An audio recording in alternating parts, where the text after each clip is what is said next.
Hello. Yes. Hello. Yes.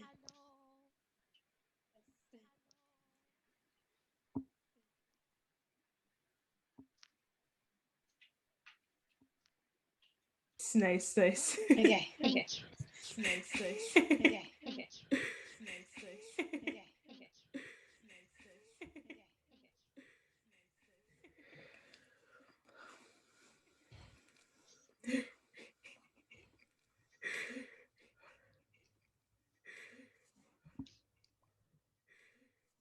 Mm.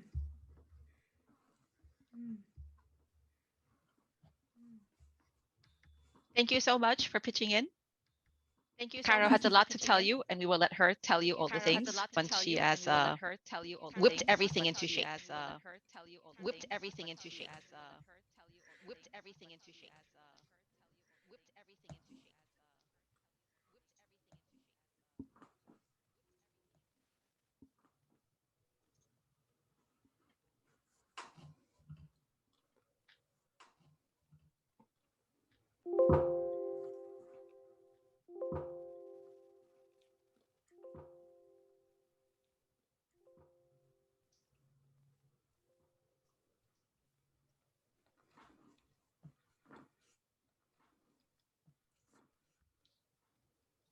Kelma, anyone, are you able to hear Caro? Kelma, anyone, are you able to hear Caro? Kelma, anyone, are you able to hear Caro? Kelma, anyone, are you able to hear Caro?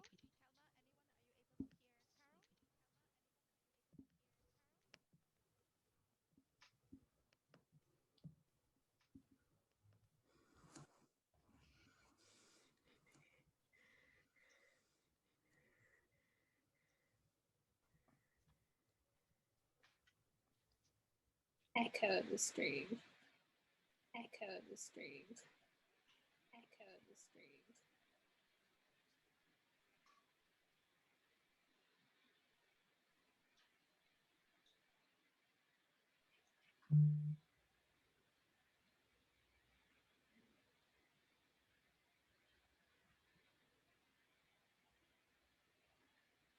Oh no.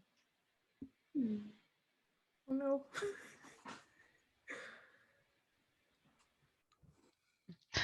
You got this, girl.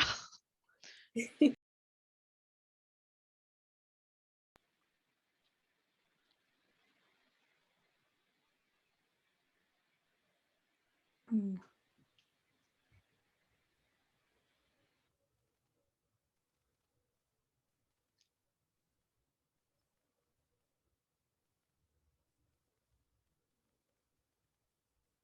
The stream notes are set to default. Should I babble in the meantime, Caro? Or Yeah, we okay. could.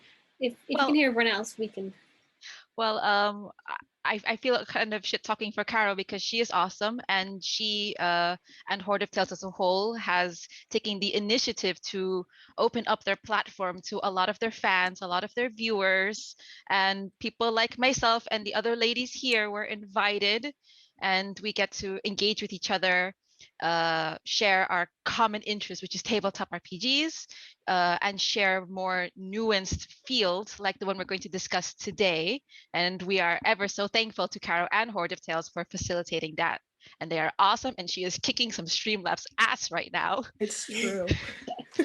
So that being said, I'll just go around for a quick introductions, and we'll get to Caro when she has finished kicking everyone's ass. So we have here with us Philippa. Philippa, would you care to tell us who you are, what you do, and why you're so badass? Sure. So, hi everyone. I'm Philippa Mort. I mostly write games, so I'm on Itch.io, and I also put D&D supplements out on DM's Guild mostly, but I also do a bit of fantasy art. And then one of the reasons I'm on today's stream is that my day job is I'm a medieval historian studying medieval religious culture. So we're melding both sides of that today. But yeah, if you want to hear me blathering about games and things, I'm mostly on Twitter at Mort Philippa, and that's me. Thank you so much, and it's awesome to meet you as well. And we have the awesome Lexi with us as well. And I got to know a little bit about you and your puppy, but tell Oh, us yeah. about the puppy mommy, please. Yeah, so my name is Lexi. I am on Twitter and Twitch at Black Girl Mage. I am not as cool as Philippa with the background in medieval, but we're gonna keep on going because I have a lot to learn from you, I can already tell.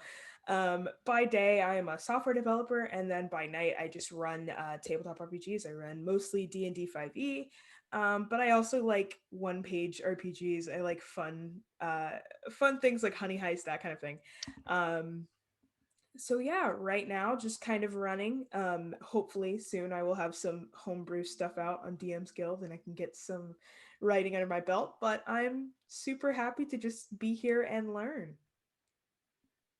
Yeah. Thank you so much for that, and welcome, and also really nice to meet you. Yeah. I'm Aida. I do not have historical qualifications or chops like some of the people here.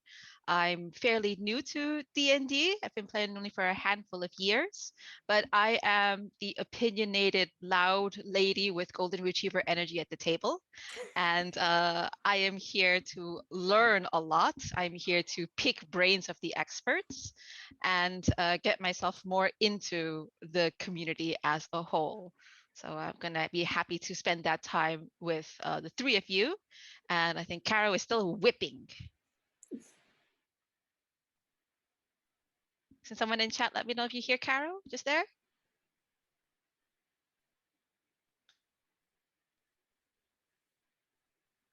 No. Oh no. Caro said, ah. You can transcribe things this way too. No.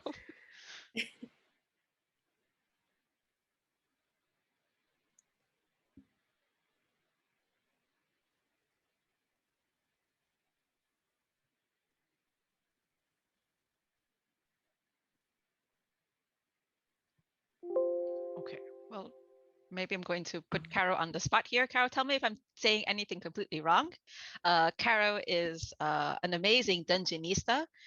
She is a primary figure on the Hoard of Tales in the Hoard of Tales community. She runs and streams one game in primarily German, and they just finished like another campaign uh, earlier this week as well. That was really well done with a more international crew. Um, I believe she has quite a lot of material on DM's Guild, some of which was featured in the weekly emails, which is really cool. And she's overall an awesome person. And her everyone's Twitter and things are also on the thing. Is there anything else I should mention, Caro? Did I get that totally wrong? No? Any other shout outs? Oh, everyone wants to hear you. Okay. We do. Well, keep vocalizing as you're going, because maybe something's going to work and people will say, "Ah, we hear her," and then we just stick it to there. And we can also try to repeat and reverberate what you're saying in that way as well. So you're still part of the conversation. In that case, as mentioned by some of the other ladies here, the theme for today is medieval fantasy tropes in tabletop RPGs. And people come here for a variety of reasons and to share what they are. But first and foremost, just to get some foundation behind the discussion, let's discuss very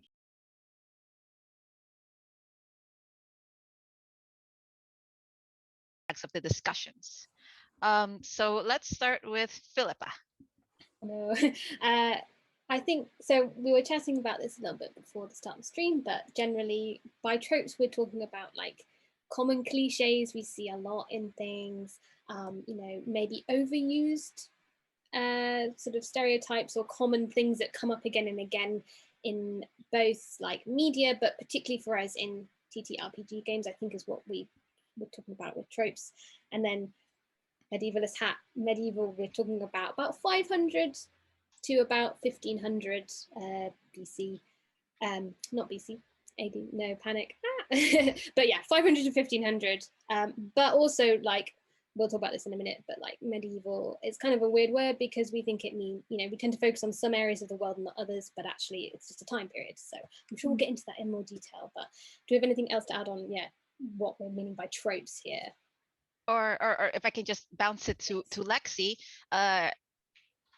just from your gut feeling, when you hear someone discuss medieval tropes, we're going to take it further, but just your gut, what does that mean to you, or how does that materialize itself for you?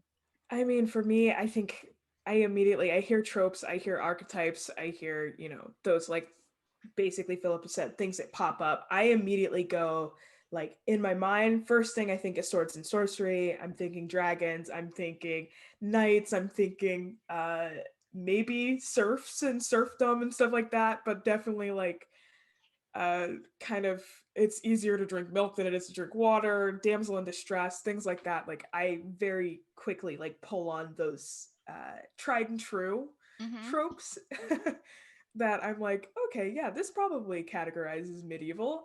I didn't know the time period was specifically like, I didn't really know. Yeah. So I think in my mind there might be a lot of tropes that are not medieval. Yeah, there's a lot of stuff. Yeah, there's lots of stuff we think of as medieval. It's not. Yeah. What about you, Aida? What pops in your head when it comes to medieval? Definitely what you said. I think as a non-historian, when I think medieval, I think anything pre-industrial, and then of course, because of all the Western exposure we have, it's going to be Western European period of that thing. When someone thinks medieval, because of everything we've been exposed to, I've been exposed to. I'm American. East Asian, African, Latin American, even Eastern European, Indigenous American does not pop into my mind. And that's also a lot of the normalization and the generalization of the themes we have seen.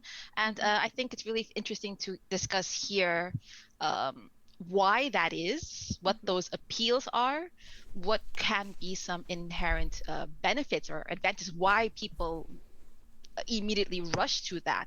Is there something more inherent? Is there principal value? Are there negative things that happen because of that? And how can we be mindful and perhaps not only just better or more accurately, on a discussion point, employ these tropes, but how can we enrich ourselves by going beyond the tropes and making ourselves and our games better? So anything else before I jump into Carol? Carol, can you hear me now? Can you hear Carol now? Camel said they hear a mouse clicking, so I have hopes. Yes. Okay. I found it. Okay. Gone. What do medieval tropes mean to you, Carol? Just like an overview. I mean the classical thing when you're thinking about medieval, it's mostly about like the legends that they are told there, like things they believed with to explain stuff they didn't knew, like giant sea creatures that they just made up, tales about sirens, mermaids, dragons, like in favorite tellings. Like the Dragon Slayer telling, and things like this, like this really big battles that happened or were supposed to have been happen. We don't know, really. So stuff like this, actually. Okay, thank you for that, and we're so happy everyone can hear you now. I'm happy as well. You kicked its ass. Good on you. Well, Cameron actually says a little bit lower the volume. Okay, if that means you're a bit loud now. Now hear all the Carol. That's too much. Thank you, Kalma, that you're here. Never enough. So okay. Thank you so much, Kalma. Then I guess to just kind of shuffle the discussion, we collected some questions, and if there's questions in the chat, we will try to incorporate those as well. And one of the first questions we thought was interesting was why does the panel think that many fantasy games, TTRPGs, tend to default to the medieval settings? Like, what is the appeal of doing that? So I see Philippa has her thinking face on. So maybe you have something you want to share with us right away. So one of the things I think like it kind of influences a lot of our like fantasy stuff is stuff like Tolkien, Lord of the Rings, like has played such a big influence, and that obviously does draw from, well, Tolkien in particular drew from a lot of like Welsh culture, English myth and legend. What Carolyn was saying about like mythology definitely plays a big part, but also I feel like we often default to like medieval for fantasy just because it's a long time ago. It's easy to like distance ourselves, and so it feels more fantastical. But then actually we've made up so many new sort of elements of that it's not actually anything based on what actually medieval was. So like Lexi was saying, like actually basing it on actual medieval stuff is no longer really the point. We're thinking about cool dragons and stuff. But yeah, for me, I think I like going towards medieval stuff because it's like kind of a distance from, you know, my own everyday life, and so it feels more like getting into the headspace of actually playing something a bit different. Does that make sense? Okay, so definitely you see that it's not necessarily a medieval pull, but it's a pull from very popularized sources like Tolkien in your case. Sure. And you like the, can we say escapism or the yeah. Okay, and there's something about medieval that you personally find is easier to connect to than playing. Yeah. And because we keep using the same things over again, it's like sort of like tropes can be kind of useful because they're shorthand for stuff as well. So like I feel like that's part of it as well. Interesting. Yeah. Carol, did you have insights? Well, the same thing. Like it's so far apart from our our lives now that it's easier to take this because we know how our lives work, what we are going through every day, and most people wanna distance themselves from this. I as well, so that I want to have something else, something different that I can explore or bring up, and things where I'm quite interested in. So that makes it much easier. And also there is like, when it comes to medieval tropes, like the most classic is Western European medieval age. So everyone knows stuff about this. It's easier to just pick this than taking, for example, Chinese medieval history. They are just, I mean, except for the Chinese, outside of this, who knows that much about the culture or what happened in these times. I just know that like there were a lot of different ages and areas and stuff. So that's all what I can tell about this. So it's easier to pick something from stuff that you already know. Okay, fair enough. Lexi, for fantasy games defaulting to medieval settings and the appeal thereof, you mentioned in your introduction what you thought about it, and some of the ways you described it was definitely like, these are cliches, these are things that necessarily have a positive spin, but do you find yourself somehow still employing them, even in the past, even if now you're trying to move away? Absolutely. I think that even like Philippa said, they're shorthand, and so I don't have to explain insane mechanics, if that makes sense, or try to be like, well, actually, they do this because in their culture it's this. It's like people understand knights, people understand like dragons, people understand why, like ale, like they just walk in, oh, give me an ale, or you know, they understand that stuff. I don't have to explain like why it was popular at the time or like why any of that kind of stuff. So I still end up using it. I will say that I run more of like modern games, like set in modern times, and it is way harder when you don't have the the help of like tried and true tropes. So I can't just have like a dragon bursting in everywhere in the middle of like Washington State. It's like I could, but then everyone's like, where did the dragon come from? And like, if you're running a standard swords and sorcery, they're just like, there's a dragon, we gotta fight it. You know, like this is common. You know, this is a common. Exactly.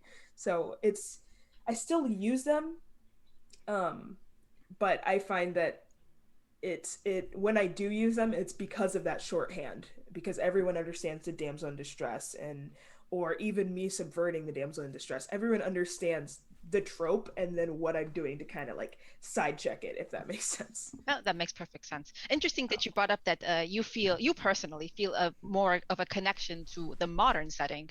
I recently started playing Vampire the Masquerade online. And one of the players had an interesting insight, who I also played Dungeons and Dragons with in the medieval fantasy settings.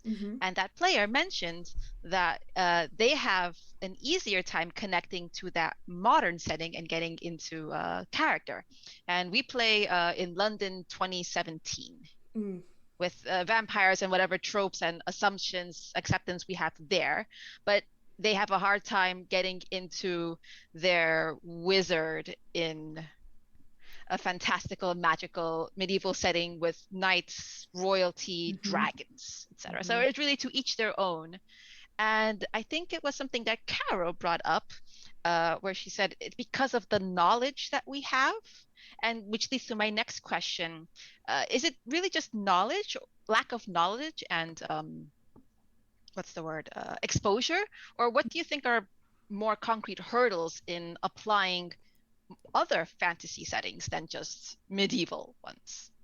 And we can start with Carol, because I pointed her out.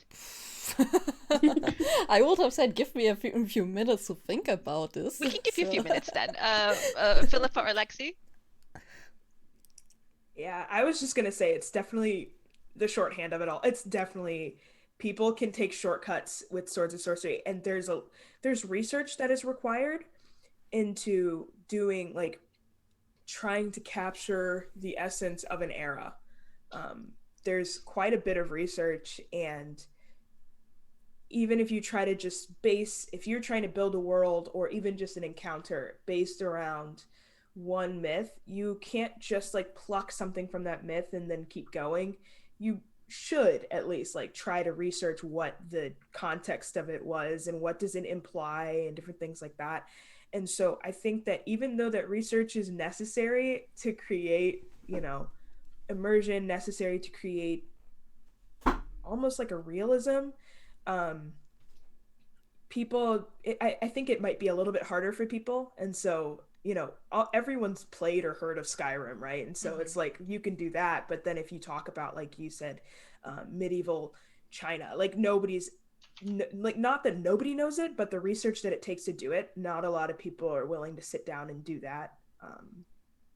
And even harder is finding people that might be, it's not that nobody's excited to play that, but I think people are trying to fight dragons a lot more. And if you go and dump a bunch of history on them, they're going to be excited.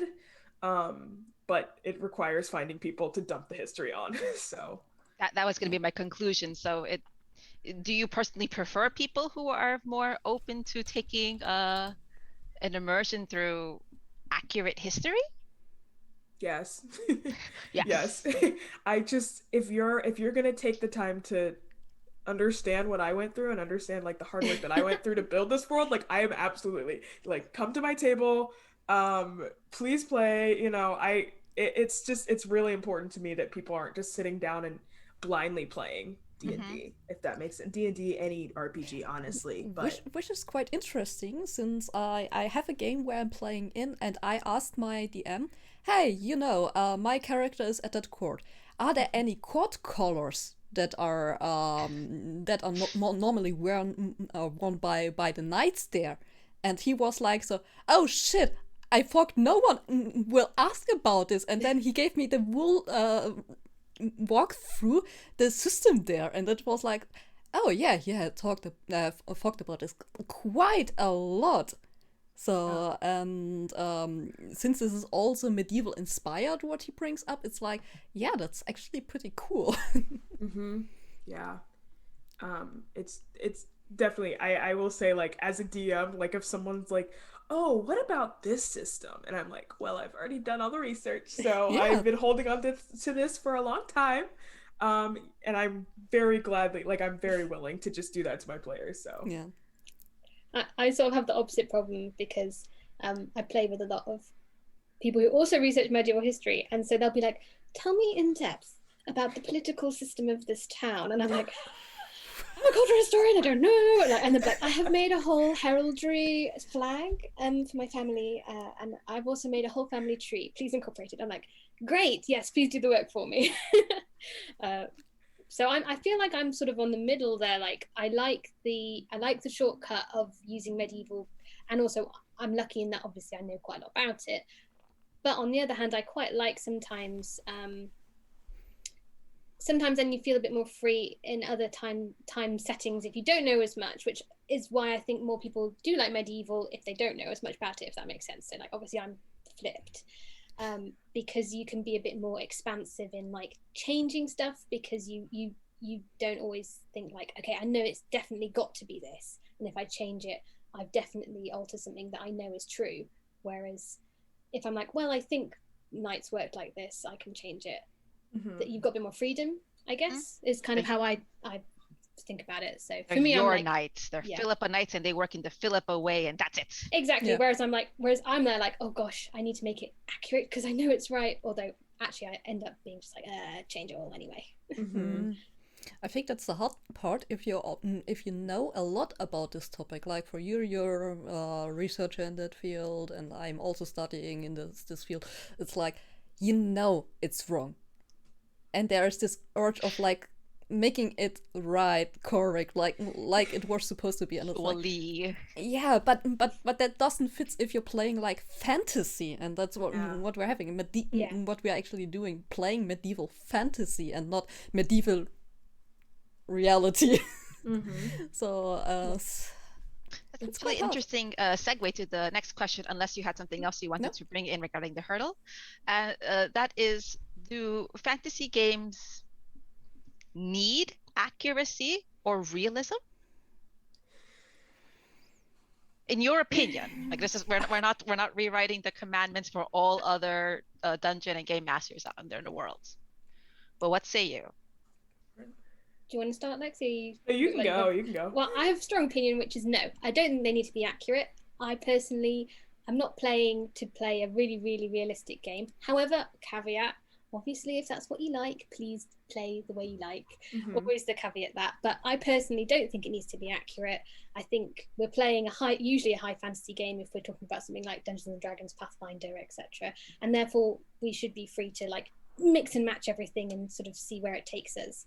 I can understand the need for like, it needs to be real in terms of like consequences of actions make sense, or like a magic system needs to have a real element to it to make it make sense. But I don't think we need to be like, no, you know, your character is like this plays in the feudal hierarchy and we can't change that because it wouldn't be accurate. So for me, realism trumps accuracy when I'm playing. But I know lots of other people have different views. Thank you for sharing your view. Lexi or Carol? Lexi? Sure. Yeah, I played very much the same way. The thing that I've been thinking as we're talking is very much know the rules so you can break them. Like how people talk about like break the rules like an art. You know, I would like to understand the rules of like the reality of medieval tropes and the reality of like what actually is truly what makes something truly real, so that I can go the complete opposite way. Like I'm very much like, if someone's asking me how is there light in a tavern, I'm like, oh, like I know how light, you know, lanterns worked, or if they had lanterns, but I'm like, there's these magical, you know, fireflies that they capture out in the forest and you guys can go get some if you want, you know, like there's so many opportunities to take real things and say, why is it like that, and put a fantasy spin on it. So to me, I don't think fantasy needs realism. I think it just needs to be aware of the realism in order to be, you know, I don't know, because if you aren't aware of the realism, then it's like you're kind of just like making up stuff, which is what, you know, RPGs are. But you know, like you're always trying to stretch from somewhere, so you never want to like just kind of, you know, be doing it from nowhere. You want to have a basis to move from. So I feel like if you are aware, even at a basic level, of medieval structures and society and stuff, then you can go like, you know, there's dragons everywhere, there's this everywhere, there's no like water, there's no milk, it's all fantasy like this, or you know, you can really stretch a lot of things. So I'm with Philippa, like it's like a definitely building block, and then Yeah. you can kind of go off from there, but you want a base. exactly. Yeah, That's an exactly. interesting parallel to what you mentioned earlier, Lexi, is Mhm. that you personally enjoy being able to provide a historical context where people also open up and learn more about historical context. Yeah. And in the chat, Zuckerboy actually mentioned that sensitivity in how you treat the material feels more important than accuracy, by the way. Mhm. And I Yeah, think that's a good point. to bring it all together, that at least the table master, dungeon master, having some awareness to treat it with the sensitivity, I think complements that sense of realism, even if it's not accurate. Yes. Yeah. Yes. And yeah, in the end, it's Carol. also like a lot of people have done this, like also with authors who have taken like inspiration out of medieval stuff, like historical text elements, legends, sagas, and so on. So there's a lot that they just took out, names, stories. We see this in the famous in the Viking series, where they basically took the Ragnar Lodbrokar saga and made it into a series, and it's like from my point as a researcher, it's like, yeah, this is quite accurate to the saga, but it's not accurate to the history in itself. So it's like, okay, yeah, you need to have the different points of view in this to accept it. Or I'm just saying accept it because I'm I'm on the point of like, I accept this. So but to understand what's going on there and everything. Well, Caro, since it sounds like you have that specific perspective because of your study background. Yeah. So in the example you gave, would the production, the show, the story have been, you think, more interesting or less interesting had it been more accurate? I don't know. Like I'm saying, they took the saga and they made it into a series, and the saga is the base element, and they are quite accurate when it comes to the saga. So in that case, I would say, based on that one point, they are historically accurate, but to that what was written in the saga. Mm-hmm. But it's different to what actually happened, since this is a adventure saga about people traveling, conquering stuff, and building families and stuff like this. So and that was also in that time to entertain the people, to tell stories and everything, to create family sagas. So in that case, it's kind of historically correct, even if it's incorrect to the real history. Yeah. Okay, I was going to say it's an impressive way to frame it, but I also indeed see you as a student of history having to make those mental gymnastics to get there. But I think at the end of the day, it's safe to say that you, and I guess the audience of that, is enjoying what is presented. It's to enjoy it, and that's the same thing like when the saga was written, it's so that other people enjoy it. So I feel like that also kind of goes with what Zuckerberg was saying about like sensitivity, because like changing a myth or a story that's been retold and redone so many times already. So like the sagas, or like for example, like the Green Knight's getting a movie soon, and that's been retold like a bazillion times. That's kind of different from taking like something that's supposed to be kind of disseminated and talked about and made into a story versus like a real life thing that actually happened.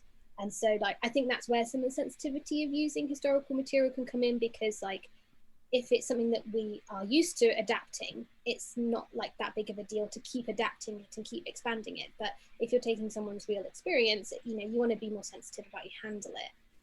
And I think that that's something else, like when we're thinking about like accuracy and like realism, is are we just kind of going full grim dark and saying like, oh, it's all terrible and everyone's like dying in the mud, and that's just kind of, to me, my opinion is that's sort of just glorying in people just being sad and like experiencing plague all the time and death.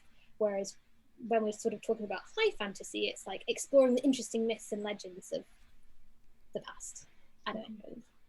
You mentioned something, and Caro as well, and I'm going to draw in Lexi with this next question. But you gave examples of instances in your games where someone really did a deep dive into the accuracy of historical norm back then, let's call it, and applied it to your games. So I'll just ask you in this case, each of you, what was a cool instance that you remember where something was drawn from an accurate historical point of view and was created to enhance your game? Like someone mentioned the heraldry and the colors of a banner. Like, can you provide some examples of where something like that deep dive you thought brought something good to the game, or conversely, where the deep dive did nothing for the game or bogged it down? What say you?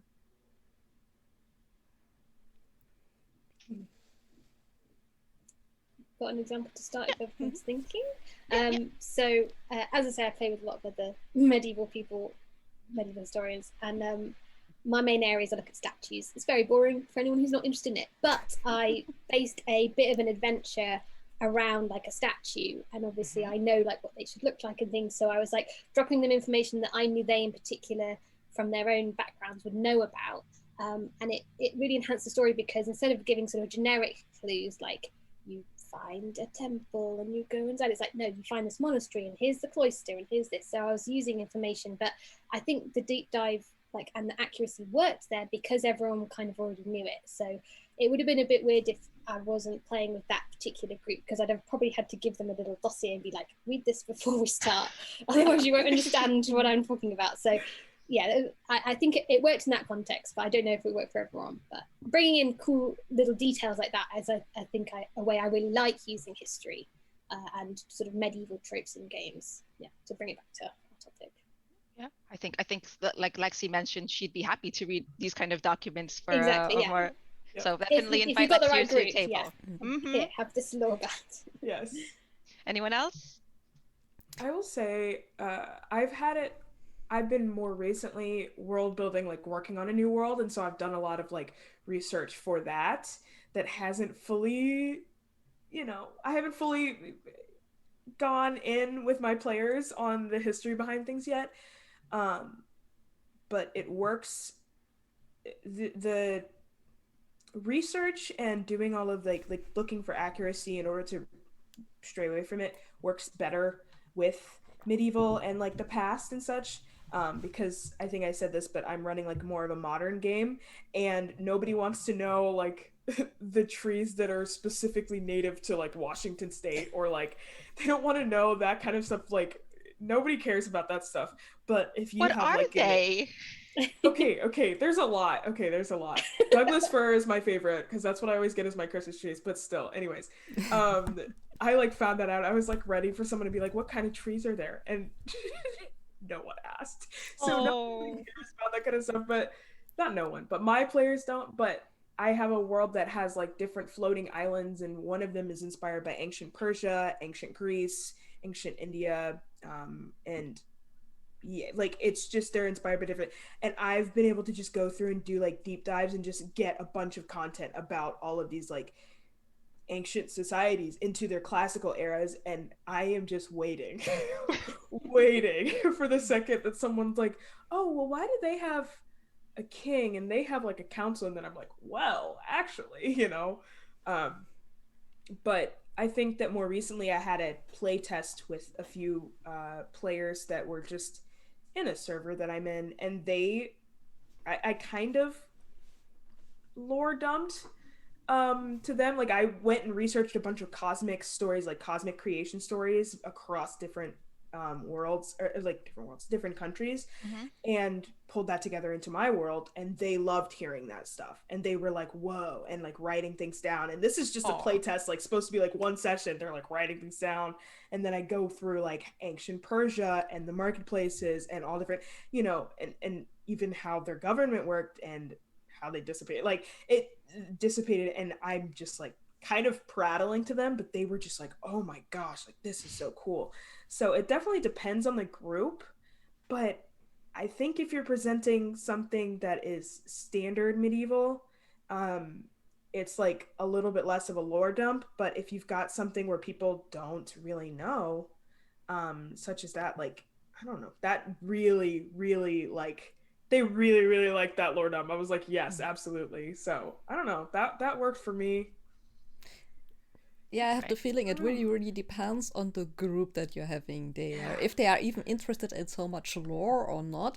I try to put in always like bits and pieces here and there so that I can explain things. Like in the one game in the German stream that I'm hosting, there was once the question, do they have a picture of their family? And was like, no, they can't afford it. Which is like, who in the medieval ages could afford a picture of themselves or their family? So you needed a lot of money for this. So and yeah, stuff like this, or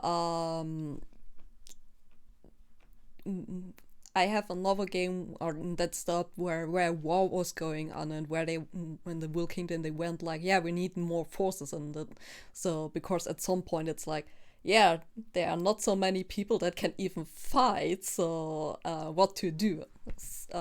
Yeah. Things like this I can't put on like a whole complete lore about everything, because they are not interested in everything. So like in society, yeah, why is the society like this? Yeah, former stuff and things.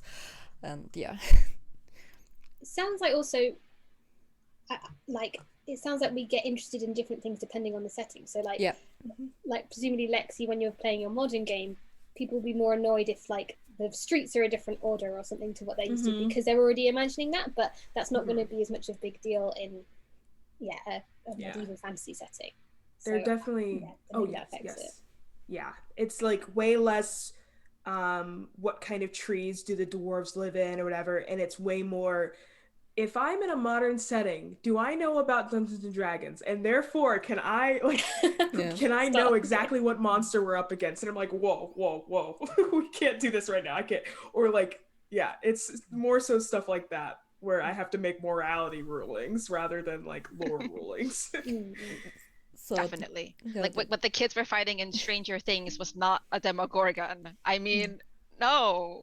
In the Abyss, so doesn't work. No, it just doesn't work.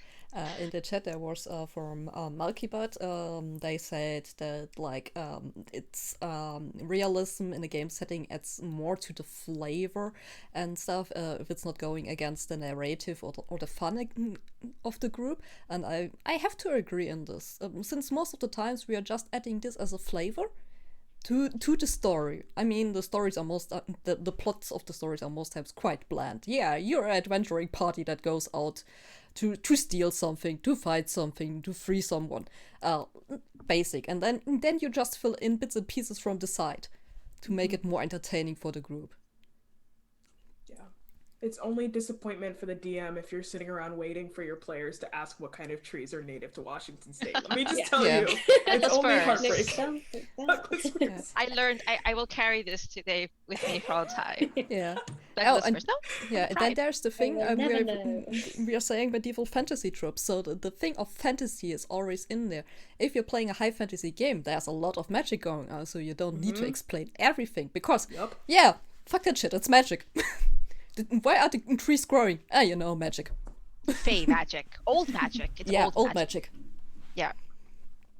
I think we briefly tapped on this early, so I don't know if we can go into it necessarily, but are there ever examples where it is bad to draw on specific real world examples? I think we said like, no, we don't want to necessarily focus on the doom and gloom of plague unless you really want to specifically play a super gritty world, for example. So I think I was thinking of this question before, and like I think part of it, I think this kind of links also to why we tend to go towards medieval Western stuff, is that it's kind of easier to draw from Western things because okay, we'll go a little bit serious here, but like Western culture has been kind of imposed a lot on like historical learning in lots of places.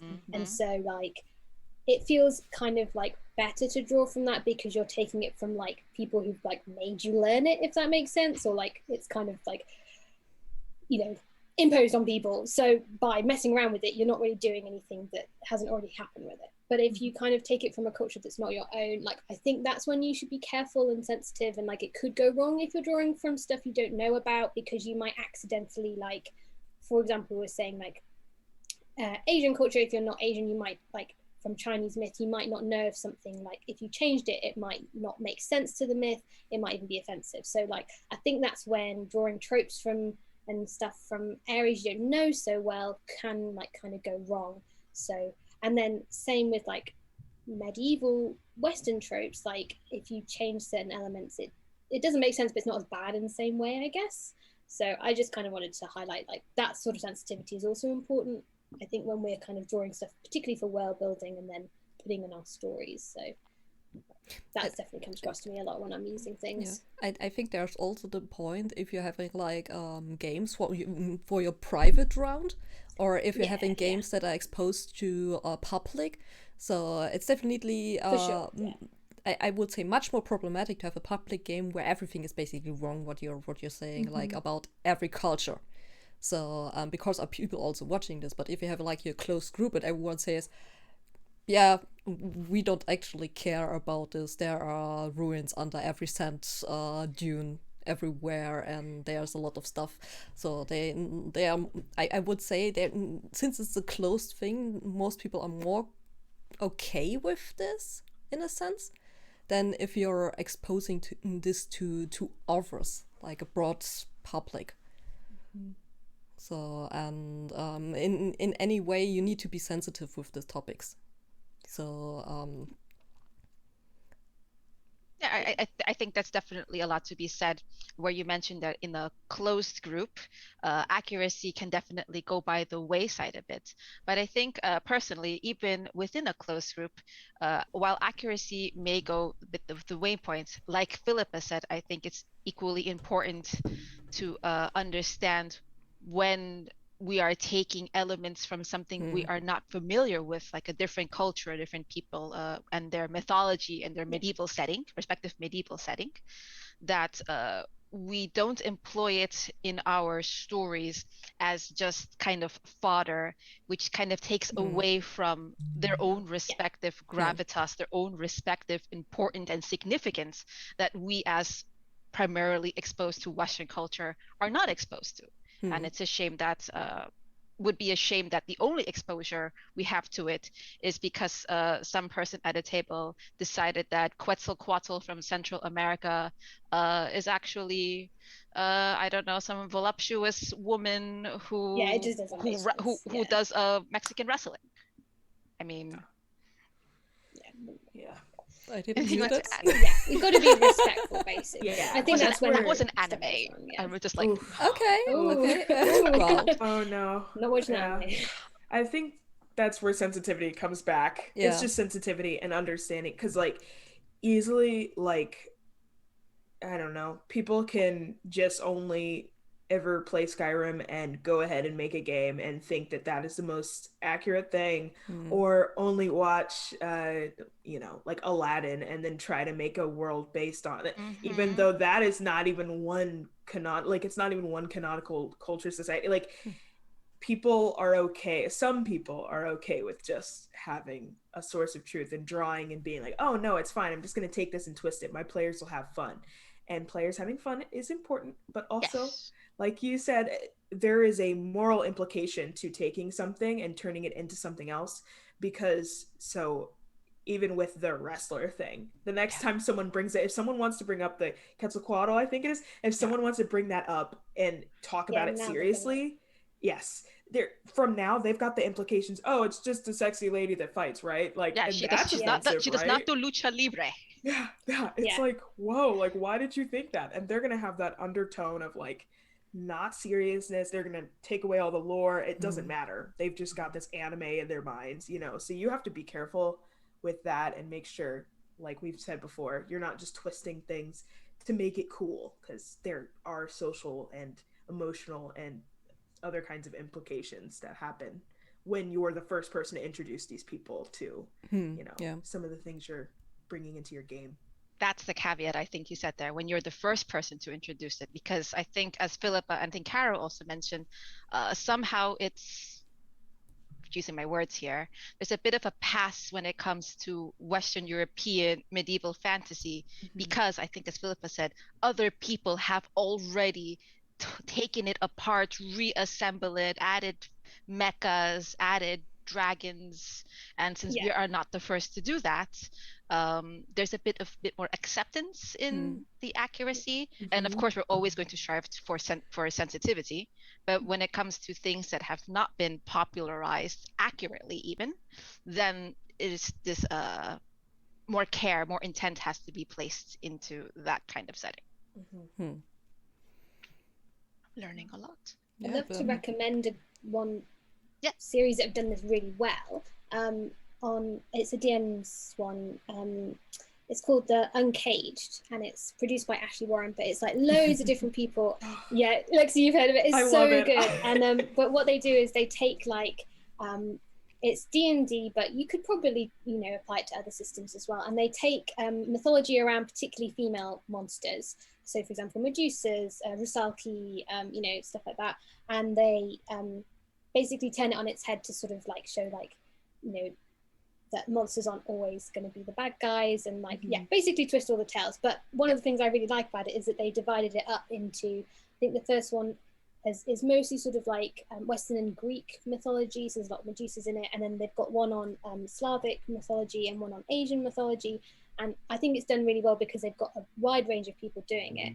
And I just wanted to recommend that as like an example where it's done really well, because it's like taking it respectfully and like changing it into something we can still learn something from, which I think is really cool. I second that. I got Uncaged for my birthday like last year, and it like probably was one of the best gifts that I've received. It's just so good. Zucket Boy has a bit of a question as well. How do you ensure appreciation and not appropriation? I will say that we are, for myself, but I'm going to spread it to the evidence, we are not fortified experts in making sure that everything is perfectly collected and presented in a manner that is open and accessible. I think in this day and age, we are all learning and rising and are open to improvements, and direction need to go in that need to be followed. But then I'll ask more personally about this question to our panel as well. Like, this is just from you. This is not necessarily us preaching how it should be done. But how do you approach that?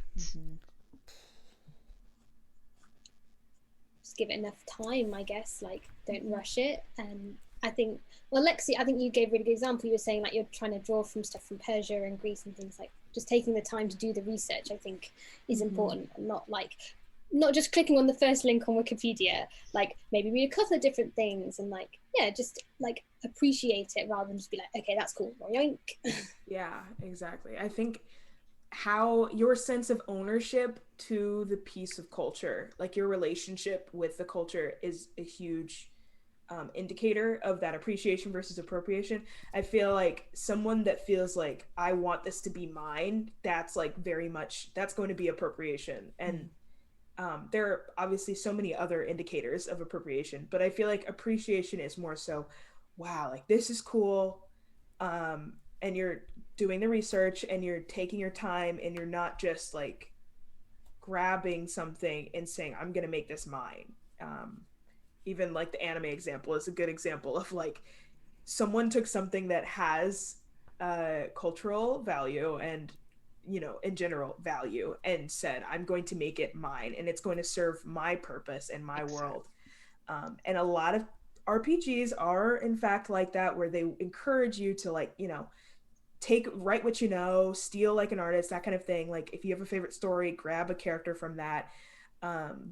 But it's definitely just your relationship with the content, and whether or not you want it to be yours, or if you just love it and want to be part of the reason that it like people know more about it, and that kind of thing.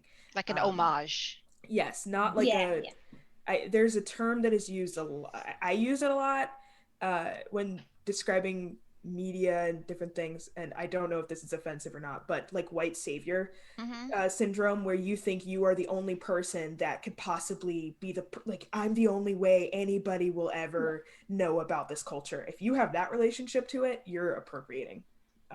Whereas if it's like, let's appreciate it and learn together, and like, share all of it rather than just taking a little bit. I think that's exactly. Particularly in your own games, I think that's a really good way to do it.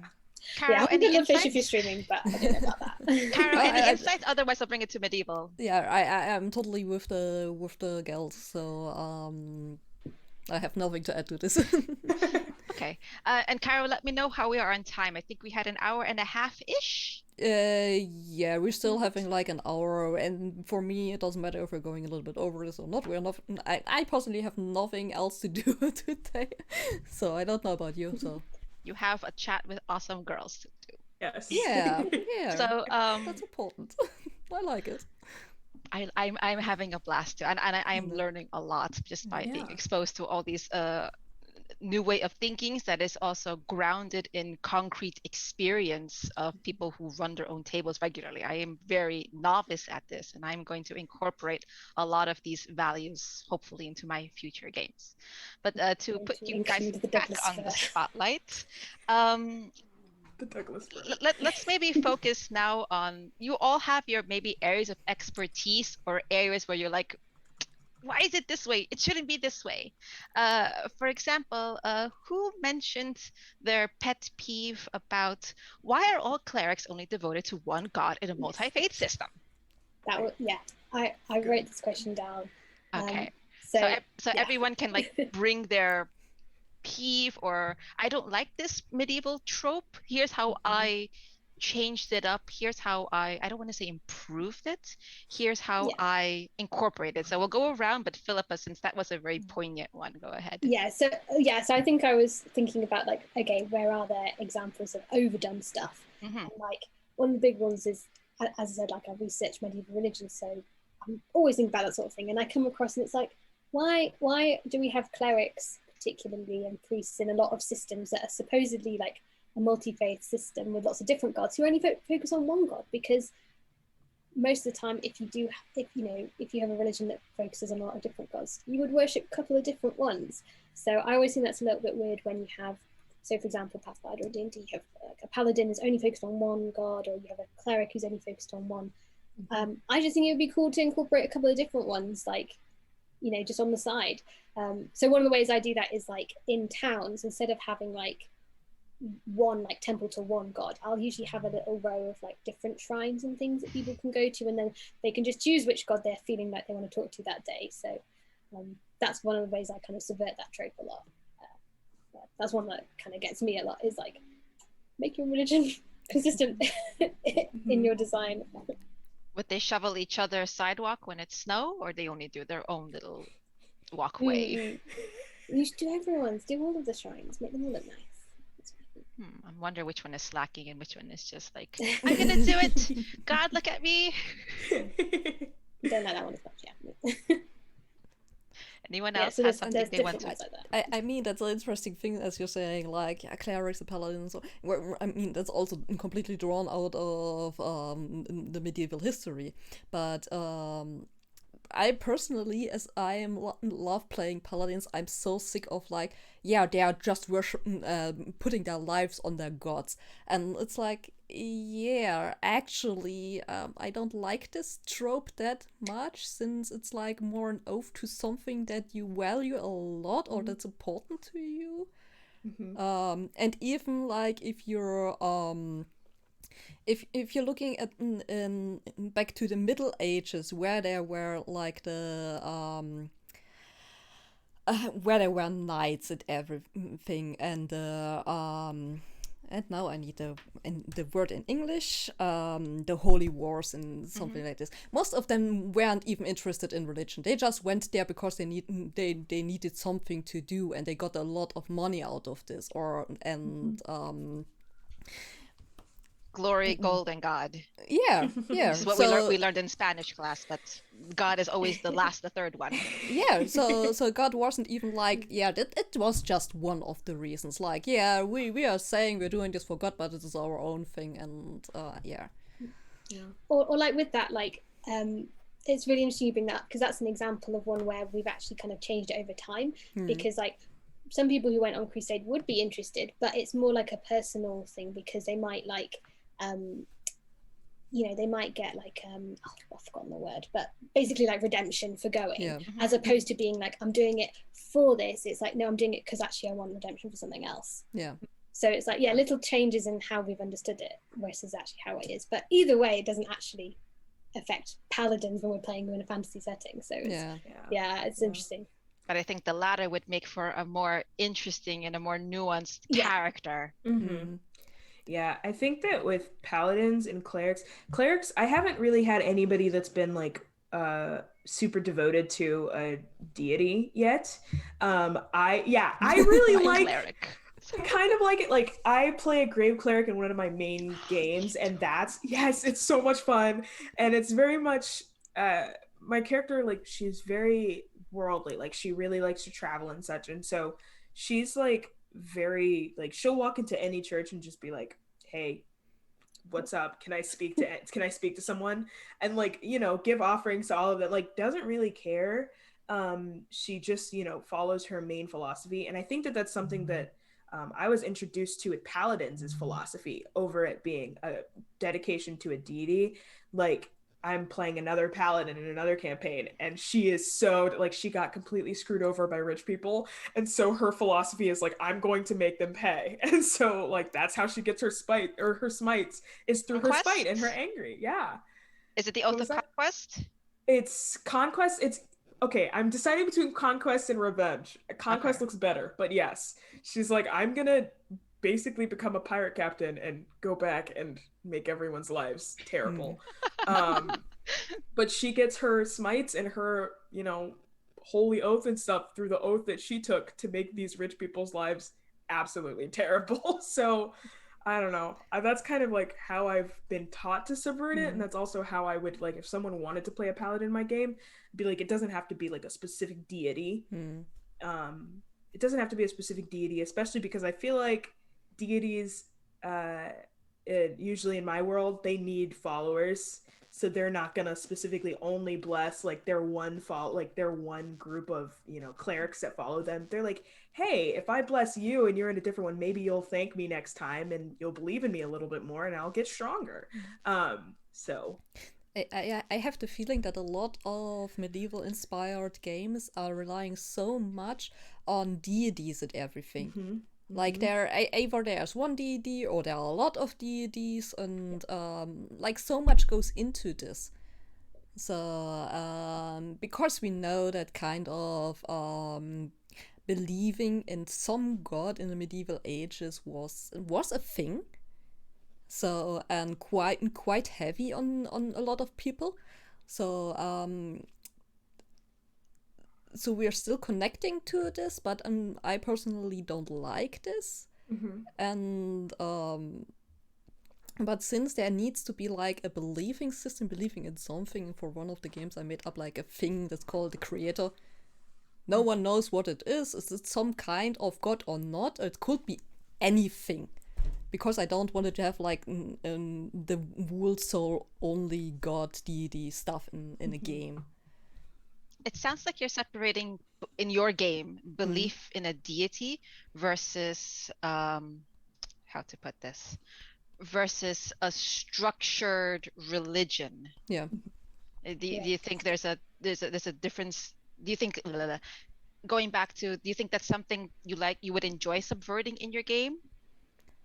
Because I think when I think medieval, I think of a hierarchical structure that exists in physical buildings, in real ranks in society, and in this kind of way. I mean, there are a lot of different ways to have this. I have a game where this is actually the case. I have a game where this is not the case. But then there comes also my personal preference in that I actually don't like having gods and deities, because I'm also not not believing in any. So, and that's like a heavy part that plays in it. Like, I know there are people that need this, and for them that's a base thing, and that's okay. I don't believe in this. I believe in science. So, and that's another thing, which should also be okay. So, like the whole thing about having gods and D&Ds and deities in a game is like a thing on its own that gives some accuracy, because people need to believe in something to have something they can rely on, they feel better on, like, yeah, this god or deity gives me helps me when I'm down, or I can talk to them, or I think if I'm giving them a bowl of corn every day, the earth on my fields is better. You know, I don't know. Yeah. It feels like in most of those cases, it's like we've kind of taken, actually, we've just meshed two bits of history together, because like it's more sort of Scandinavian god system, like, rather than actually would have been happening in Western medieval Europe, which is what we're supposedly drawing from. So yeah, like, I think it makes more sense if you think of them more as like saints, or like just sort of people who, like, powerful. I mean, it's not only that the Scandinavians had in their medieval times several different gods and stuff. It was also in Middle Europe before the Roman Empire took over. So, or the church took over. It's I think I'm not 100% sure. I'm sorry if I'm wrong, but I think in for Native Americans that was the thing, that they had different there's loads of different ones. And also for like in India, and you can go on and on. So that was quite a common thing. Yeah, and still is. Yeah. But I think it's interesting how, I think I was just bringing it up as like, it's interesting how lots of different systems kind of get pushed into that sort of just like general design of it. Yeah. When we're talking about a fantasy system, because we're like, oh, we should make up loads of different ones for everyone, but there's indeed inherently a familiarity in there, and that all ties back to what we discussed earlier, that tropes are tropes because they are shortcuts, they are familiarity, and it's a way of just kind of jumping to a conclusion without necessarily world building or going into a historical thesis about it, which are all things worth doing on their own, should you want to do that. Lexi, is something you wanted to add? I was just gonna say, it's interesting. I will say that I have never second guessed like putting gods in my game and deities in my game and pantheons in my games, simply because I think that I think that in D&D, which is what I mostly run, like, I'm not putting a deity in a honey heist. Absolutely not. Doesn't matter. Doesn't make sense.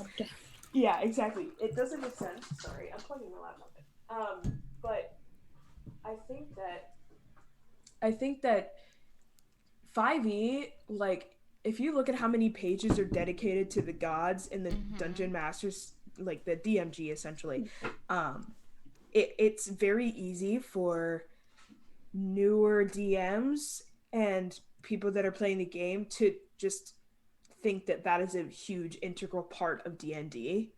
And then they have whole sections on like, oh, if you would like to, I think there's maybe only a couple sentences where they say like, you actually don't have to have anything at all, but then there's paragraphs dedicated to animism and dualism and like monotheism and having a pantheon and like all different, making your own pantheon. It's like, you can easily fall into the idea that in order to have a legitimate world, you have to have deities for your cleric and your paladin to go to, or even your druid sometimes, where they might, draw on power from nature, so they might, look for a nature god. But I've noticed in my games that people really aren't worried about the deities as much. Yeah. They're worried about does my guiding bolt work? That is what matters.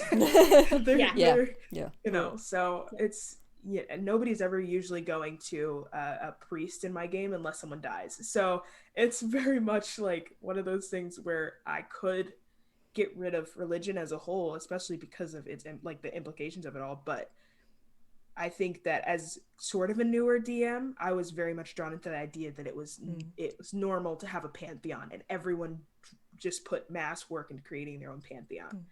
I think the whole thing gets more interesting if you're saying, okay, you're having a character that draws the power from their deity, god, or whatever, and suddenly they are losing their powers because something went wrong. Their deity says, no, fuck you, I don't like you anymore, or anything. And then I think that's the point where it gets interesting.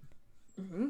Yeah. Yep. I guess it comes back to, like, I think the reason I brought it up as like a pet peeve of mine is it's like, as you say, Lexi, it kind of, like, people just kind of like, oh, well, default, I should include this. But actually, as you say, basically say, like, once you start questioning, well, how does it actually work, then you can kind of add some extra interesting questions. Like, I always think the interplay of magic and gods as well is always super interesting when you start, like, thinking about it more deeply. But also not everyone has time for that when they're prepping a quick game. So, you know, sometimes it is good to just be like, oh, okay, let's go with this pre-done one. But especially for the historians, like I was not the worst student in high school history classes, but I do have, if I think about going back to our discussion about accuracy and in medieval Western Europe, or the tropes that a lot of things are taken from, I don't really have the idea that a pantheon or more than one god was something accepted.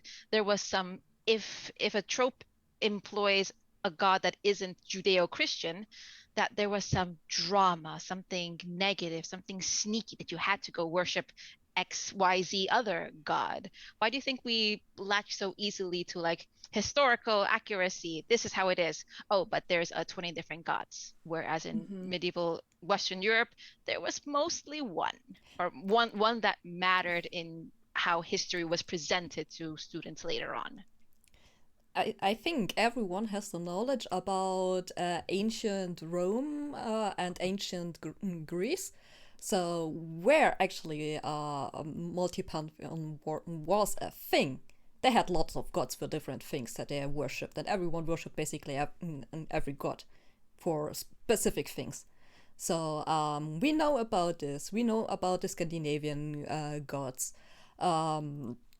Which is, I think most people know about this if they had this in school, at least in Western Middle Europe, and then in the US, Canada, and things. I don't know how it looks in other parts of the world, but lots of people know about the ancient stuff and the medieval age.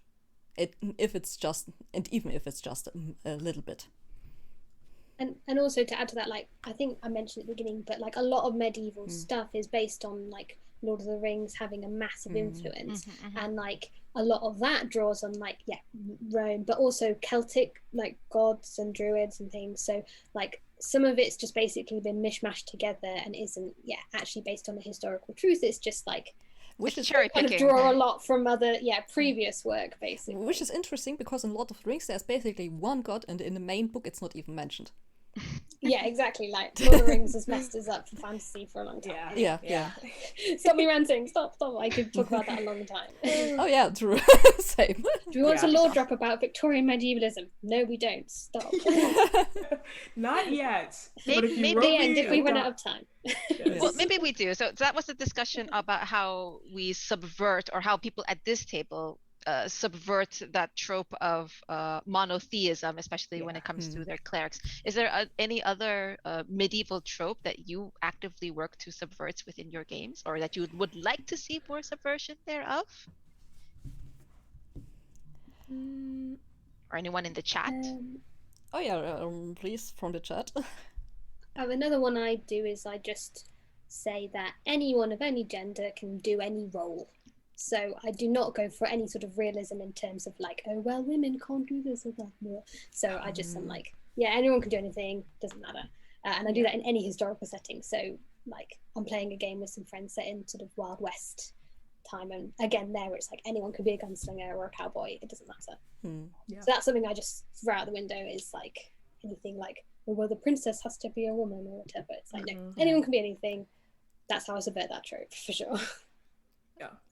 Definitely against anything being like gendered or, you know, that's something that I say before I even get to the table. I tell everyone like, I'm not doing the racism thing. I'm not doing the racism thing. I'm not doing the sexism thing. You know, you will see like it's the whole damsel in distress thing. It is not just damsels who can be in distress. Like any person can be in distress and everyone will ask you. And I don't know. I think I still very much draw on the power struggle and the wealth gap that a lot of the medieval era like the trope that pops into my mind, obviously, of like serfdom and stuff like that. And that might not even be the right era, but still, like I just think of like there are people who live and they work and that is what they do day to day, and they have some sort of higher, you know, ruler that is kind of like ruling over their area and very much more wealthy than the people that are just working, and that ruler reports to a king or someone or queen or like someone. So I usually, because I think I said this, but I have a sociology background, I will just take that wealth gap and multiply it by 10 and that'll be how I establish my worlds. But other than that, I really don't like to lean too heavily into anything that's like gendered or race-based or anything like Again, that. that's the way to throw accuracy out, I think, is like, Yep. we're not going to repeat that. We don't want that in our fun game. Yeah. But also I think that in our games we look for challenges to overcome, and we're also looking to escape certain things. And at least as women of color, other minorities that are underrepresented, or etc. I don't necessarily go into a game to re-experience those things. But it's interesting that Lexi brings up that one of the things she does exploit is this wealth gap, that no matter who you are, at some level this is something you can relate to, and maybe there is escapism in being able to fight and challenge those things or fix things within those worlds at those tables. I mean, for my games, I like to bring up like very classical stuff out of the medieval times, like there, for example, there is a king and there's a rebellion to take over, but the rebellion doesn't fix the problems. They are just creating new problems out of this. So and then putting a group in there who is interested in like his political things and tries to work around, tries to find ways to make the life better for the people. So do they succeed? Well, in your games? Well, they didn't came that far, since at some point we needed to stop playing, so that was like kind of sad. But it was interesting because I explained to them, there was the king. Life wasn't that good with the king, and then there was like the rebellion that basically crashed the whole country, and everything got worse after that. So and then the group was like, the rebellion is bad, but it wasn't that good with the king. But what shall we do? So, and the conclusion was, okay, there needs to be something of political system. So, and there must be someone left from the royal family that we might get there, putting them like a representative for something, because people know them. And people somehow like them, and life was kind of better with them than what it is right now. And then we're trying to work around some kind of a new political system that works for everyone. So that was an interesting idea that they brought up. I think that's like something, like we said, we don't want to re-experience issues, but that's also not something that you normally have to deal with every day. Racism, sexism. Sexism, racism, all that kind of stuff. That all is stuff you can encounter every single day. You just got to walk into the right like convenience store and you can experience whatever you want. But there is like there's a very small percentage chance that you will ever have to restructure a government or cause a political uprising and then like administer aid to the uprising that you caused, and like make, I don't know, moral quandaries like that are way less common. So I think that they're fun, and the challenges, like you just said. that is definitely Yeah. part of the fantasy and the escapism. And even if players or the characters do experience racism, sexism, and all these things within this fantasy settings, and hopefully within the games, there is agency. As a woman, if someone catcalls me, it's not a very good idea necessarily for me to go out and punch their lights out.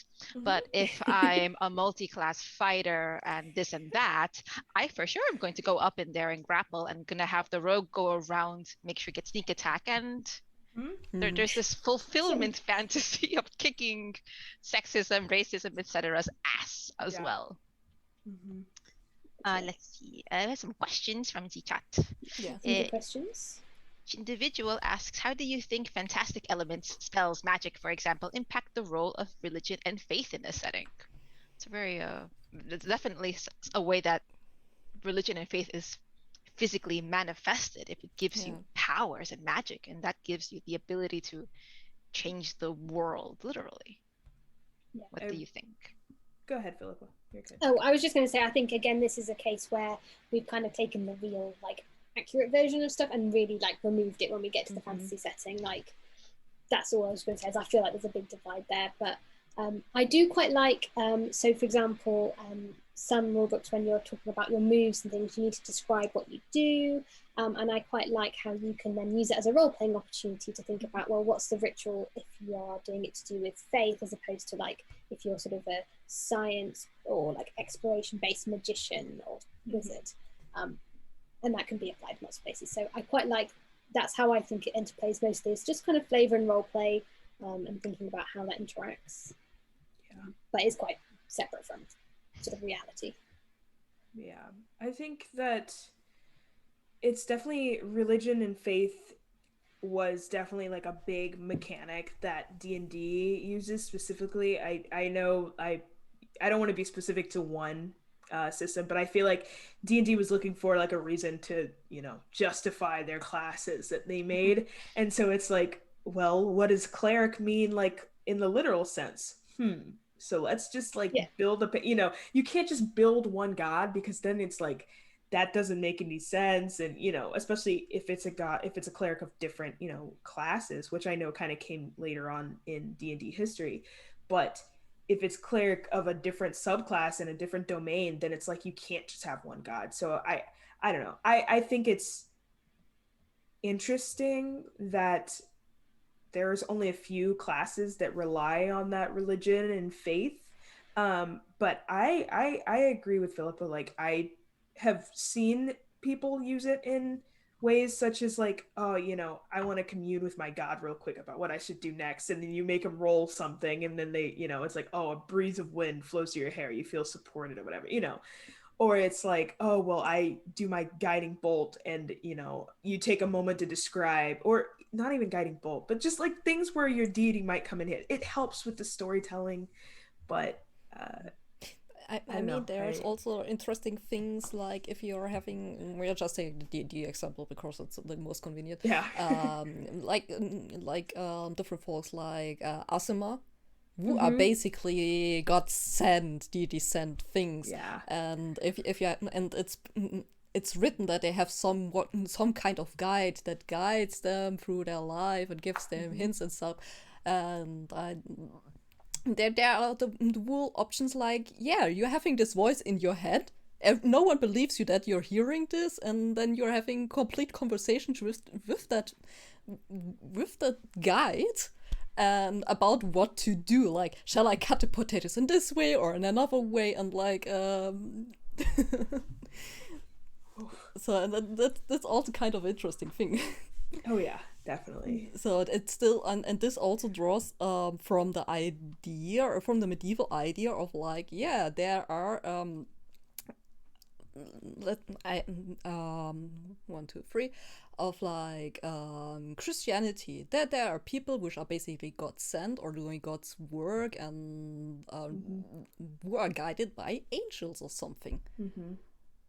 So it's also interesting we're saying, because we are kind of focusing a bit on D&D, but if we look at like other systems, so I was reading through Wander Home recently, which is sort of pastoral fantasy, doesn't really have combat and things, but one of the bits they have are the small and forgotten gods. So it, like, in that case, it's treated almost the opposite, really, where in D&D it's like gods are these big intervening forces who can give you your powers, whereas in Wander Home it's like, oh, you might pause at the side of the road and like listen and see if you hear anything, you probably won't, and carry on your way. So I think it can definitely depend on how the system's encouraging you to play it as well. So like that can kind of adapt it. And I think there's a good question. Mangaray says, is that still medieval? And I think like in this case it's often, isn't it? It's more to do with the system, like than actually based on a need for factual elements. I think in Wonder Home, isn't it more like spirit gods that are in small things? Yeah, exactly. Yeah,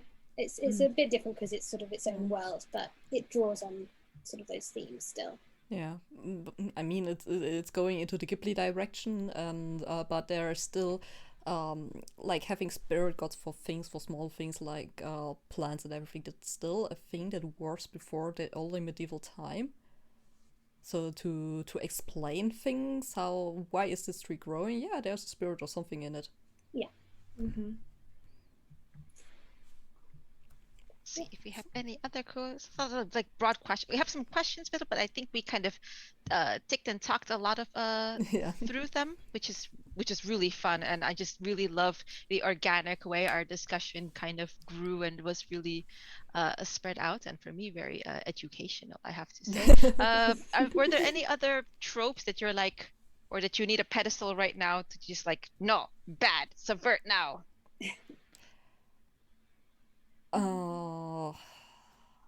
Trying to think. Push it if you don't need to.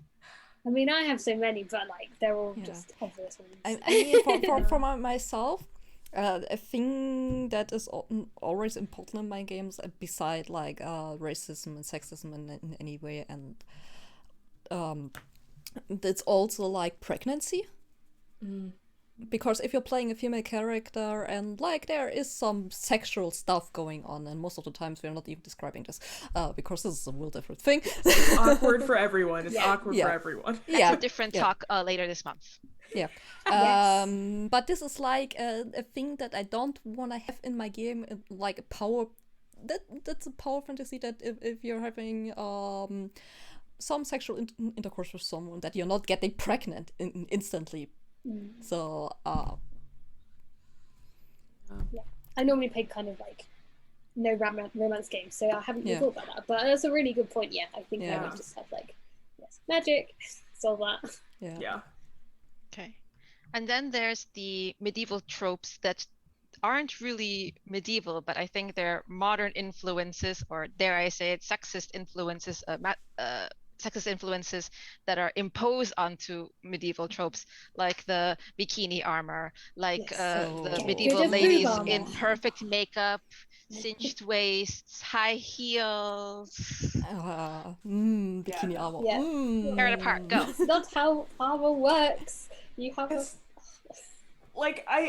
only reason I could see someone being like bikini armor is cool is if the person playing, and hopefully I would hope that it's like a woman playing or someone non-binary, whatever, someone who would feel empowered by the bikini armor and is like doing it to be like, screw everyone who says it, because like it absolutely would make you more dexterous, but your AC is like -8, like every part of your body is open for arrows, like you are absolutely a moving target. So I can see how it might be empowering for someone, but at the same time, no, like I don't want to penalize my players for doing something that is like very fun for them, but at the same time, like you can't ignore how bad it is.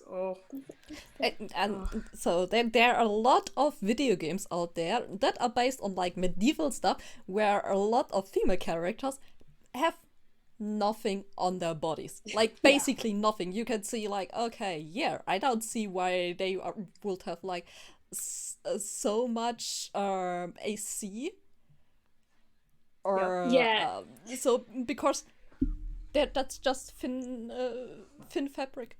There's nothing. If someone steps them, they are dead. Although to not to do with boob armor, but like I quite like actually we were playing in a game my friend was running, and she was like, in this world clothing is magic, And so all of your armor can transform to look how you want it to look, so that you can have a cool outfit. Yeah. And I was like, yeah, okay, I like this much more than being like, okay, now I need to redraw my character because I just picked up some chainmail. But that is a magical item in D&D. I think it's even non-attunement. Yeah, but she made it for everything, and I was like, yes. Yes. I like that's that. cool, that's I like cool. that.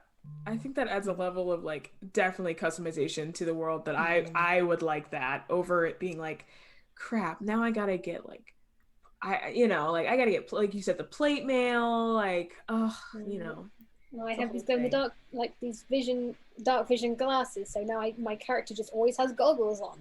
Yeah. Like, well, that's not very exciting. So yeah, again, that's why I think accuracy is less important than having like. Yeah, I think the whole thing with the bikini armor and everything, that was basically for the male gaze thing, to have something like, oh yeah, I want to have this because it's For sexy. modern male gaze. It wasn't even medieval back then. Yeah. So, like expose your ankle, and like you're already being salacious enough in medieval times. But then there's the thing with the heels. Yeah, okay, normal armor didn't have this. But if you're going in the early modern ages, there were men who had worn heels, like slaughterers and anything, so that they weren't walking in blood. Or even if you're going to like Ludwig the 13th, he had worn heels to make his legs look much nicer. So cool. that was an aesthetic thing. I mean, there's not like if you're having like completely chainmail armor, knight armor, that they wear heels because it's not practical in field. But for society reasons, to present yourself, that is a cool thing. So if you want to go for the accuracy, make your males wear heels. Yes. In your medieval fantasy settings. Pink. So that their legs look better. Also, all your men should knit. What'd you say? All your men should knit. All your men should knit and weave. Yeah. As well. Knitting was a male. Fun fact, guys. Fun history fact. Knitting was a male-dominated profession until about 1700. That's amazing. That's a very broad date range, but yeah. So it would be accurate in a medieval parentheses fantasy setting for the men to be the primary weavers. Yeah, and knitters and sewers. Yeah. So See, again, this is why it's silly to follow particular. This is why I think accuracy is less important in these cases. Oh, I love that. I absolutely like. The thing is like, I absolutely understand the appeal of just either playing in a game where you learn this stuff or watching or whatever, because I would do so much research about it and then like not get the idea, like after months of research be like, men wore heels, like it would take me forever. But playing in a game where I get to like learn that stuff, like, oh my gosh, that'd be so much fun. Oh jeez, now I'm just imagining like a Bayonetta style, like just Bayonetta mayor of a town. Like I just love it so much. When you mentioned that ideally at your table, players who decide to go for this more revealing thing should do it only when they can connect to that feeling of empowerment, Bayonetta was the first person I immediately mentally went to. Like I have played indeed a tiefling character who indeed was very front and forward with her sexuality, but it was the kind of thing that gave her power over other things, and it was a one shot, so we weren't going crazy about it either.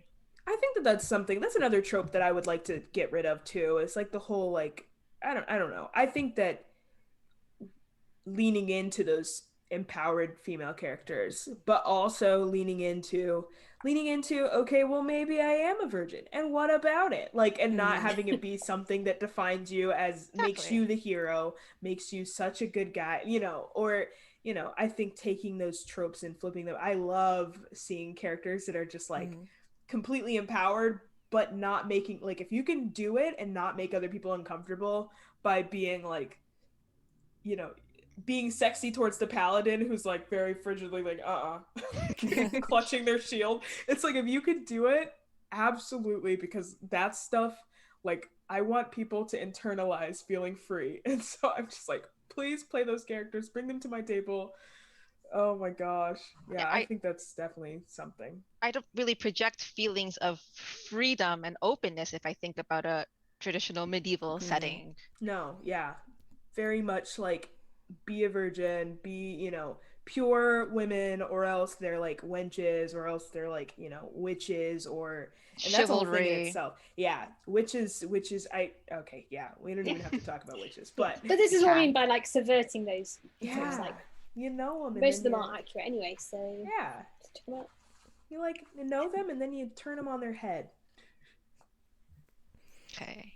So any now maybe a bit of a free for all. I think as we're kind of going downhill a bit, like we've gotten the good energy. We're on the past the peak on the roller coaster, but the ride is still going. So is there any like final closing thoughts to finish it off good? I think playing like real medieval fantasy would be quite hard for a lot of people, because not only because of all the research that you need to do, but because it's like it's not so easy peasy like we think nowadays. It was like, yeah, that was kind of an easy time and everything, and not much going on. You had your king or something, someone who ruled over the land, and then you had your daily work. It wasn't that sweet and kind and nice in this time. So it was pretty harsh. It's too romanticized, is what you're saying. Yeah, romanticism. Yeah. Sometimes I'm missing the words. and also, I think also with that, like the other thing is sometimes it's romanticized, and yet also like, oh, it's so terrible all the time. It's like many people just normal. Like I read a lot of stuff about just everyday people, and it's always things. It's like John stole my cow, or you know, Simon ran through my wheat, and he trampled it all, and now I need some money. You know, it's not actually, it's usually just people are very similar in their responses to normal stuff. But you're right, I think, Carolyn, it's like it's difficult to, when you're playing as a group, when everyone's not going to have the same amount of commitment to the research, like it is going to be much more hard to play it like truly to the time, as opposed to enjoying it as high fantasy. So. And then there's the thing, there are different in different parts of the medieval times. Exactly, And everyone likes to mix all of them. Yes. And in fact, half Like of you those are said, actually take from it early from- modern anyway. Yeah. Because it's such a long time, and it's hard to divide, okay, when was this thing and when was that thing. So people just mixing everything. Yeah. And like you said earlier, also bringing in Greek and Roman pantheons in there. Why not? Yeah. So what I'm hearing is the moral of the story is only play modern D&D, and that will solve all your issues. No. I'm telling you, having a player ask you, like I'm running it's like Humblewood races and humans, having a player ask me, oh, do they eat meat? I was like, or do they drink milk and eat eggs? And I was like, because they were just trying to make breakfast. And I was like, well, I don't want to think about that. I'm not thinking about that right now. Stop. Or them establishing that Sprite is something that they can easily access in their world, and they have cell phones and stuff like that. Sprite specifically? They're like Sprite, yeah. We've referenced, I think I've made at least 7 Twilight references now. It's just terrible, but also it's better than being like, I know when Twilight was filmed, I don't have to worry about when that started. But I don't know. Or we'll go to the future and play some sci-fi. Yes. That's uncharted territory. Absolutely. It's safe. Completely. Even more discussion for the future. Oh, yeah. Also, we had on our sheet, we had one thing, and that's like the combat wheelchair. Oh, yeah. So... Oh, yes. Do you want to talk about it? Or I think I wrote it down because the reason I was wondering about, like, does accuracy matter is that a little while back, some of you may remember on Twitter, there was a bit of a discussion over whether should the combat wheelchair exist in D&D because we're playing a real game. You can tell my view on it, which is that obviously you should include it because it's a game. We're having fun. Accuracy doesn't matter as long as we're having a good time. So that's my view on it. But yeah, combat wheelchair by Mustang Art on Twitter. Sarah, I can't remember her last name, but yes, obviously include it is my opinion. I'm with you entirely. If a player, I don't have players like roll to go up the steps. I don't have players to see if the roll in a perception check to see how wide the door is and if you can fit in it. Like, absolutely not. I'm the person that, like, I didn't even think about it. and I had made it for a couple of NPCs before, and then it actually came out and I saw it and I was like, oh, this is everything. Like, this is all I've ever hoped for. And the backlash it got, I was like, what kind of games are you guys playing? Because that's not a game I want to be at. Like, absolutely not. So I'm all for it. We should probably say, just for context, Mustang Art made like an actual sort of supplement free piece that explains how you could run an actual wheelchair as like a magical sort of item, as opposed to just being like flavor, like someone's in a wheelchair. And then lots of people for some reason really didn't like that. I mean, it might not be 100% medieval, but in the early modern days there were actually wheelchairs, especially because of all the wars and people have lost limbs and everything. So they needed to get somewhere, and if it's not walking, how they can't crawl. So it doesn't make sense in the argument for accuracy, because there were wheelchairs in the medieval period, there were ways to move around, and it doesn't make sense to me on any other level of the argument, because it just seems weird that you wouldn't want to include it if someone thought it was interesting or wanted to use it for their character. So I think that's a great example of like the game should trump any worries about accuracy. Yeah, because ultimately the game is about going adventuring and becoming heroes, and the trademark of heroes is overcoming things and or searching out the tools to overcome things. So if a magical wheelchair comes on to help a particular person overcome that, why not? I mean, the wand of magic missiles helps me overcome the bandit on the road. Why can't the chair do the same thing? Exactly. Mango Ray asked if they should make the dungeon's wheelchair accessible then. Well, the bad guys are evil, so of course they don't follow accessibility rules because they're evil. So someone should come in with stone shape and make ramps. But I think also the point of like the one that was made by Mustang Art is like it can float. The Daleks learn to fly. Why can't the combat wheelchair learn to fly over it? And also they have their friends with them that can help them if there is anything that they can't do. So I've definitely been a big fan of just making it like, okay, combat wheelchair does what the combat wheelchair says it does. But if you want to play a character that needs the combat wheelchair, I'm not going to put you up against something that would specifically challenge your disability. That's like, it's just like ableist at that point to be like, well, actually the person in the wheelchair can't, like, you wouldn't do that in real life, right? Like, we absolutely would not do that in real life. Please don't do that in real life. Please don't. Like, you're just a bad person at that point. So I don't know. I'm a big fan. Also, just to touch on that question, like, should you make dungeons accessible? Like, different dungeons are going to have different designs. Like, if you have, for example, like a real life example is like the pyramids of Giza were made using ramps to pull the stones up and things. So like different dungeons are going to have different designs anyway. Like, it's more interesting if you bring in all those different elements. Like we've been saying, like drawing like inspiration for sort of world building and stuff, sort of interest like from different places is going to help you like create a more well-rounded world. But in the end, it's quite historically accurate if someone has like a disability or something, because a lot of people had this. I think that's like 2 years ago or 3 years. I saw a drawing on someone wrote about their character, and it was like, so my character is a powerful sorceress who had lost both arms, but had overcome this problem. So it was like, wow, this is really cool and a thing. And it's like, I've never thought about this, because if we want, like, of course I don't have the problem, but it's like, it's if we want like an interesting real world example of like stuff being changed for different things, there's a really interesting spate of castles in, like, I think it's Chester, and most castles have a right, the stairs go to the right when they go up, because when you're standing at the top, your sword arm is then free to stop attackers. This one family who owns a load of castles in Chester were all left-handed, so all of their spiral staircases go the opposite way. So it's like, yes, people did change stuff to suit themselves. So there you go. There's a real example. If it's accurate. There's the real example if you're worried about accuracy. I didn't knew that. It's really interesting. Yeah, it's so cool, isn't it? It's like, why would we make it the other way around? Our whole family's left-handed. Let's go. Left-handed I'm castle. taking this. Douglas I'm fir. so taking this. Yes. This is so cool. Yeah. This discussion has been really, really cool. Thank you, ladies, so much for enlightening me, enlightening us. Yeah. I had a lot of fun here. And I believe Carol can let us know that the fun is not going to stop this month.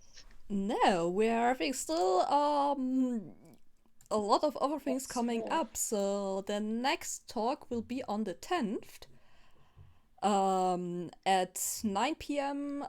Middle Europe time, and which is 2 p.m. East. So. And I think it's on 3 p.m. 3 Sorry, p.m. Yes. sorry, No sorry. I was like, wait. Sorry, no, sorry, that's And 3 it's p.m. Improv and theatre, I believe, which Yeah, I'm also genau, talking in that. Yeah, me too. Yeah. I'll be in the audience feeding like cool stuff. Yay! I'm in the background producing. Yay!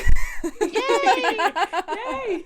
We'll all be Thank there. you. Thank you for doing that, Carol. I mean, Yeah, really, no thank you problem. for like setting this up. You had your own hurdles to overcome, and you did as the heroic person you are today's technical challenges. So Yes. thank you. We're for all that. heroic, so Yeah.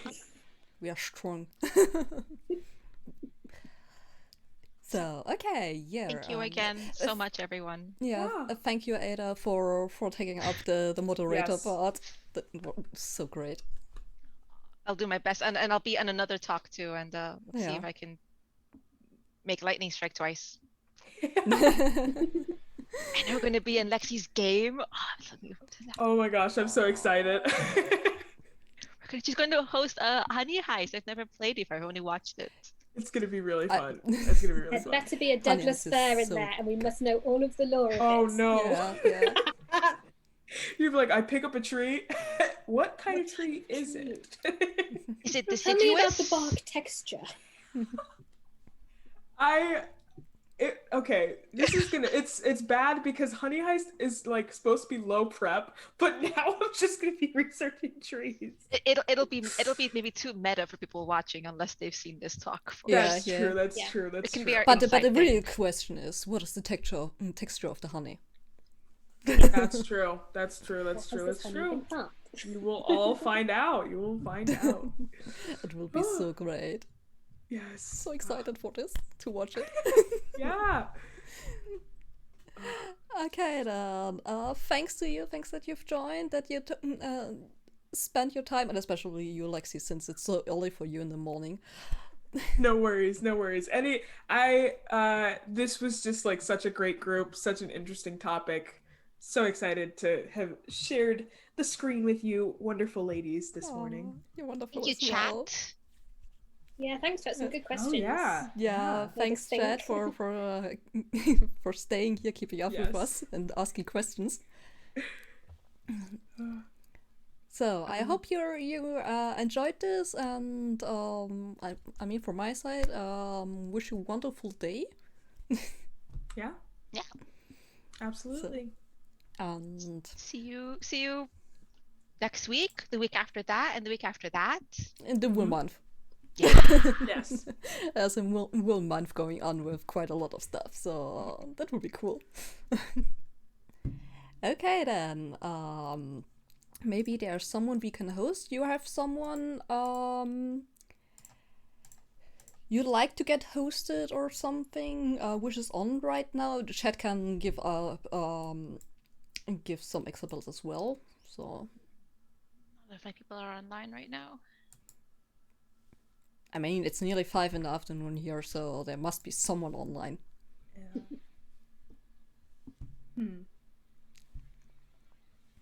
Next time then. Yeah, then next time. Okay. Next time. It's easier in the afternoon. Okay, then. Goodbye. Have a good day. Yeah. Enjoy your Thank weekend. you. Sounds good. Bye. Bye bye.